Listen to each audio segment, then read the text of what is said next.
रामू एक गरीब किसान था। खेती बाड़ी करके अपना जीवन यापन करता था। उसके पास गाय और भैंस थी, जिनका वो पालन पोषण करता था और उनसे मिलने वाले दूध से अपने घर को चलाता था। कुछ लोग उससे दूध खरीद लेते थे, जिससे मिलने वाले दाम को वो घर के खर्च में योगदान देता था। अरे रामू, कब तक इन गाय भैंसों के पीछे घूमता रहेगा? क्या मिलता है तुझे इन्हें पालकर? मैं तो कहता हूँ शादी कर ले। तेरी एक छोटी सी बच्ची भी है, उसको एक माँ मिल जाएगी और तू भी सुख से रहेगा। दिन भर खेतों में काम करता है, सुबह शाम इन पशुओं को पालता है, फिर भी तुझे ये काम करना ही पड़ता है। ना ना भाई, मुझे कोई शादी वादी नहीं करनी। ना जाने सौतेली माँ कैसी आएगी, पता चला लेने के देने पड़ जाएं। और रही इन पशुओं को पालने की बात, तो मुझे इनके साथ रहना अच्छा लगता है और कोई साथी भी तो नहीं है मेरा। बात तो तुम्हारी सही है, पर कब तक तुम चौका चूल्हा और बाहर का काम संभालते रहोगे? मैंने तो तुम्हारी भलाई के लिए ही कहा है। ना किशोर, मैं अपनी इसी जिंदगी से खुश हूँ। गाय भैंसों की सेवा करता हूँ तो वो मुझे दूध देती है, जो कि मेरे पेट को भरने के लिए काफी है। मुझे किसी और पर आश्रित होने की आवश्यकता नहीं। अभी तो मेरा और मेरी बेटी का ही पेट है, फिर अगर पत्नी आ गई तो उसके लिए कहाँ से लाऊंगा भला? जैसी तुम्हारी मर्जी, मैं तो चलता हूँ। रामू इसी तरह से अपना जीवन व्यतीत कर रहा था। एक दिन गांव में हड़कंप मचा हुआ था। रामू शोर सुनकर उधर की तरफ पहुंचा और एक आदमी से पूछा, क्या हुआ भाई, इतना शोर क्यों है? गांव में इतनी भगदड़ क्यों मची हुई है? सब ठीक तो है ना? कुछ ठीक नहीं है भैया। पास के जंगल में से एक बाघ का बच्चा आ गया है, जो पेड़ पर फंसा हुआ है। कोई उसे हाथ नहीं लगा रहा, क्योंकि बाघों का कोई भरोसा नहीं, अभी हमें चीर फाड़ देंगे। उनकी भी तो जान है, वो भी तो कुछ सोचते समझते हैं। तुम उन्हें इतना बुरा क्यों समझते हो? तुम सब इतनी भीड़ लगाकर रहोगे तो वो जानवर तो परेशान हो ही जाएगा ना। रुको, मैं देखता हूँ। रामू वहाँ जाकर देखता है तो पेड़ पर एक बाघ का बच्चा परेशान होकर फंसा हुआ होता है।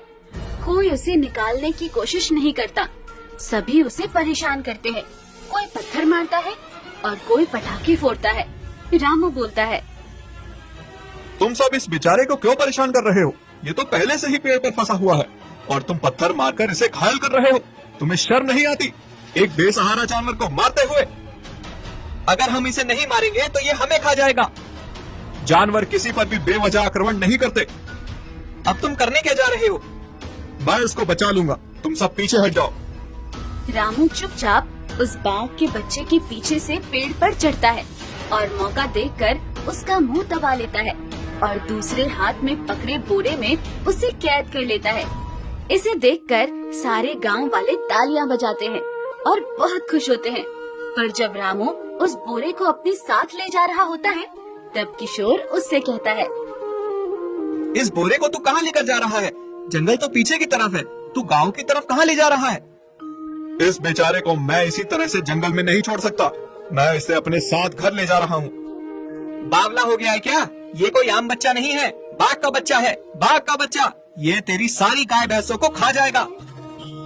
जिसे जैसी संगत मिलती है वो वैसी ही संगत में रम जाता है।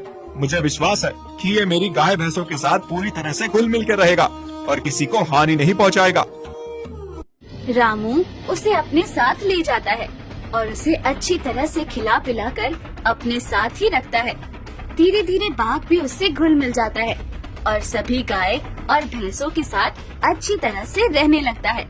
वो किसी को भी हानि नहीं पहुंचाता, क्योंकि उसको पता ही नहीं होता कि शिकार कैसे करते हैं। सचमुच रामू ने एक बाघ को पालतू बना दिया है। ये देखो, सभी पशुओं के साथ ऐसे रह रहा है जैसे ये कोई जंगली जानवर नहीं बल्कि एक पालतू जानवर हो। कुछ समय इसी तरह से चलता रहता है, लेकिन धीरे धीरे रामू की तबीयत खराब होने लगती है। एक बार उसे तेज बुखार होता है और बाहर तेज बारिश हो रही होती है। डॉक्टर बुलाने के लिए कोई नहीं होता। तभी गाय अपनी रस्सी तोड़कर डॉक्टर के दरवाजे पर जाकर जोर जोर से खटखटाने लगती है।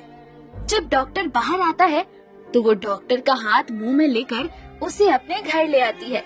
जब डॉक्टर घर आता है तो देखता है और बोलता है, अब समझा तुम मुझे अपने साथ क्यों लेकर आए हो, पर तुम्हारी भाषा समझ नहीं पाया। मुझे माफ कर दो, मुझे आने में देर हो गई और मैं तुम्हारे मालिक को नहीं बचा पाया। मुझे इस बात की बहुत शर्मिंदगी है। काश मैं भी तुम जानवरों की भाषा समझ पाता, जिस तरह से तुम्हारा मालिक तुम्हें प्यार कर रहा था और तुम्हारी भाषा समझ रहा था। सभी पशुओं को जब इस बात का पता चलता है तो सभी रोने लगते हैं। पानी भरा होने की वजह से कोई भी इंसान रामू की अर्थी नहीं उठाता। अंत में बाघ और गाय दोनों मिलकर रामू की अर्थी को अपने कंधे पर उठाते हैं और शमशान घाट ले जाकर उसको मुख्य अग्नि देते हैं। घर में बाघ होने की वजह से कोई भी रामू के घर नहीं आता। यहाँ तक कि किशोर भी ये सारा तमाशा देख रहा होता है। सच ही कहा है किसी ने कि किसी को दिल से प्यार दो तो वो भी आपको अपना सब कुछ मानने लग जाता है। रामू ने इस बाघ को पाला और ये बाघ ही अब उसके बच्चे को पाल रहा है। ये बहुत ही अद्भुत नजारा है। सच कहा, जो एक इंसान होकर हम नहीं कर पाए वो एक बाघ और एक गाय एक पशु होकर कर रहे हैं। थोड़े से प्यार और दुलार ने इन पशुओं को भी हम इंसानों से बड़ा कर दिया है। हम सब ने इस बाघ को मारने की कोशिश की पर रामू ने इसे बचाया और इसे प्यार और दुलार दिया। तो देखो ना, ये बाघ बिल्कुल रामू के बेटे का फर्ज निभा रहा है। अच्छा हुआ रामू ने शादी नहीं की, अगर वो शादी करता तो शायद ये सब ना होता। गाय अपना दूध रामू की बच्ची को पिलाता है जिससे उसका पेट भर जाता है। गाय और बाघ दोनों उस बच्ची के आसपास ही रहते हैं। धीरे धीरे बच्ची बड़ी होने लगती है और इसे सारी बातों का पता चलने लगा। अब वो बच्ची बड़ी होकर गाय और बाघ के साथ ही रहती थी। बाघ और गाय करतब दिखाते थे और उनसे मिलने वाले पैसे से वो घर के खर्च को चलाती थी। इससे बाघ और गाय को कभी भोजन की चिंता नहीं हुई। गाय और बाघ हमेशा उस बच्ची के साथ रहते थे।